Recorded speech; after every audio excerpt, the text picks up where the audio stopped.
Comment réactiver le désir dans le couple?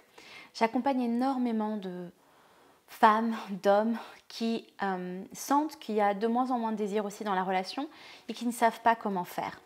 Et c'est vrai que parfois quand on vit une relation où on s'aime profondément, mais qu'on sent qu'on ne se touche plus depuis un moment, qu'on ne s'embrasse plus, qu'on ne se caresse plus, on a l'impression de se sentir moins aimé par notre partenaire. Alors que le désir et l'amour sont deux choses différentes, mais la meilleure façon aussi de se sentir aimé, c'est de se sentir aussi désiré.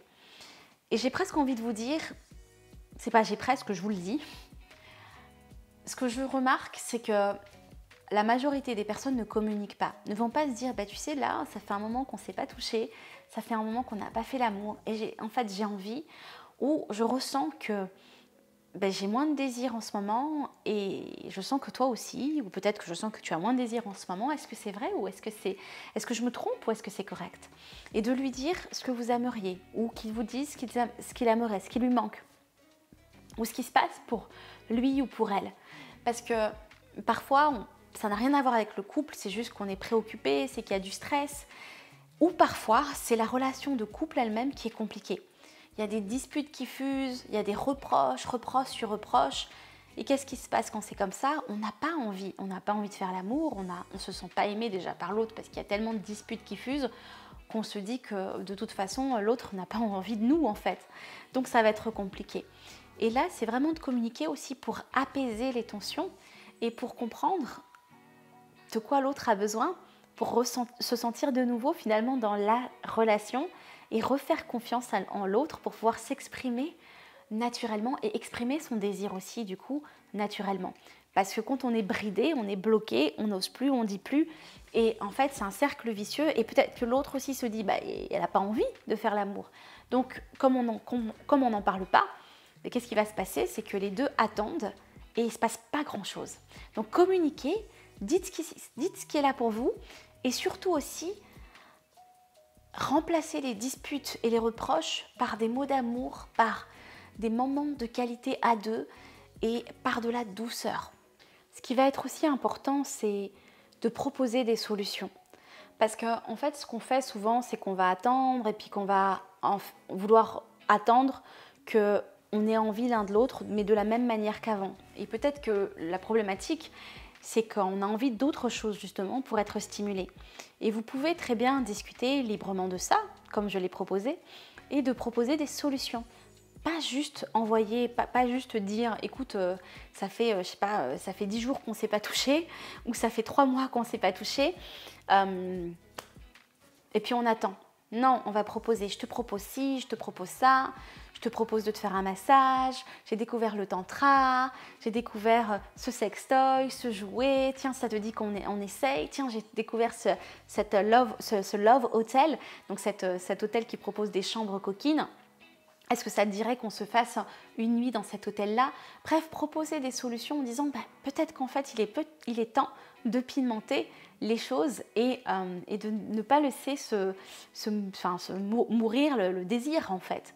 Le désir est cyclique et il va revenir, mais si on n'en prend pas soin, parfois ce qui se passe, c'est que on a tellement attendu, on se désire tellement plus, ou l'autre ne nous désire tellement plus, qu'on se sent rejeté, qu'on n'ose plus faire le premier pas, et donc on va plus vers l'autre non plus, et ça prend de la place en fait, ça prend de plus en plus d'espace finalement, et du coup dans le sens propre aussi, il y a de plus en plus d'espace entre l'intimité et les relations sexuelles, qu'après on ne sait plus comment faire, on se sent maladroit, on ne sait plus comment aborder, quoi faire, comment faire, et puis surtout le corps s'habitue à tout. Le corps s'habitue à ne pas faire l'amour. Donc, qu'est-ce qui se passe quand c'est comme ça? Comme le corps s'habitue à ne plus faire l'amour, on ne ressent plus la même envie et le désir s'estompe naturellement. Et on peut se retrouver comme ça dans une relation qu'on trouve belle, avec un homme qu'on aime ou une femme qu'on aime, et ne plus se toucher. Donc, vraiment, ce que je vous invite à faire, et n'hésitez pas à aller vraiment découvrir aussi les programmes dans la boutique Secret Thérapie. Vous avez Rouge Passion, vous avez Extatique pour les 3 nuits tantriques, vous avez Rouge Passion pour plein de pratiques érotiques à faire à deux. Vous avez Love Empowerment pour vraiment raviver la flamme, la complicité, la joie dans le couple. Ça, c'est un gros programme pour les couples qui sont aussi en difficulté et pas que à cause du coup du sexe, mais il y a une communication qui ne va pas, il y a des blessures, il y a eu des choses profondes ancrées. Vous prenez vraiment ce programme parce qu'il est merveilleux. Et ce que j'avais envie aussi de vous dire, la troisième chose, c'est faites-vous plaisir. Donnez du plaisir, demandez à l'autre ce dont il a envie. Vous ne savez pas quoi faire? Demandez-lui. Tiens, qu'est-ce que tu aimerais? De quoi est-ce que tu aurais besoin? Est-ce que c'est de câlins, que juste que je te prenne dans mes bras, qu'on dorme nus l'un contre l'autre, que je te dise des mots, qu'on regarde un film érotique ensemble, qu'on parte en voyage un week-end, que les disputes s'estompent? Tu as besoin qu'on garde les enfants? De quoi est-ce que tu as besoin pour qu'on puisse se retrouver? Et parfois, ce ne sera pas de la sexualité qu'on va retrouver. Ça sera juste de l'intimité, ça sera déjà beaucoup. Et la quatrième chose du coup, j'avais envie de partager avec vous, n'oubliez pas de dire des mots d'amour à l'autre. On a tendance à penser que l'autre sait qu'on l'aime. À quoi ça sert de lui dire?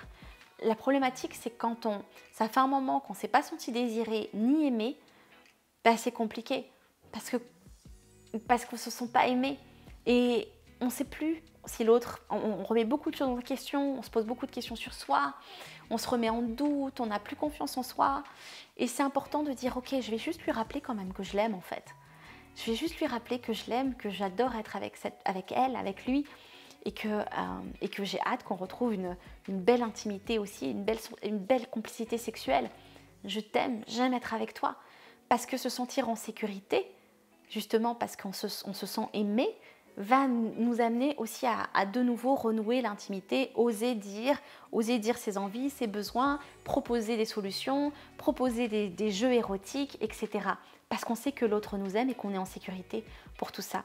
Voilà ce que j'ai envie de partager avec vous. Si vous sentez que peut-être qu'en ce moment, dans votre couple, ce n'est pas l'idéal, n'oubliez pas aussi que vous pouvez partager cette vidéo à votre partenaire et lui dire « Tiens, tu sais, ça m'a beaucoup parlé, j'aimerais bien que tu l'écoutes et j'aimerais bien la partager avec toi. » Et si vous avez envie d'aller plus loin, vous avez le guide gratuit Love Empowerment que vous allez trouver dans la description de la vidéo et aussi vous allez retrouver tous les programmes Rouge Passion, Extatique, également Love Empowerment qui est le gros programme pour les couples aussi, pour pouvoir raviver tout ça. J'ai hâte en tout cas de vous retrouver, que ce soit sur cette chaîne YouTube ou sur mes autres réseaux sociaux ou dans mes programmes. Donc vous pourrez aussi me retrouver sur Instagram, TikTok, Facebook et également dans mes programmes, les programmes gratuits et les programmes aussi pour vous accompagner. Je vous embrasse bien fort, prenez bien soin de vous.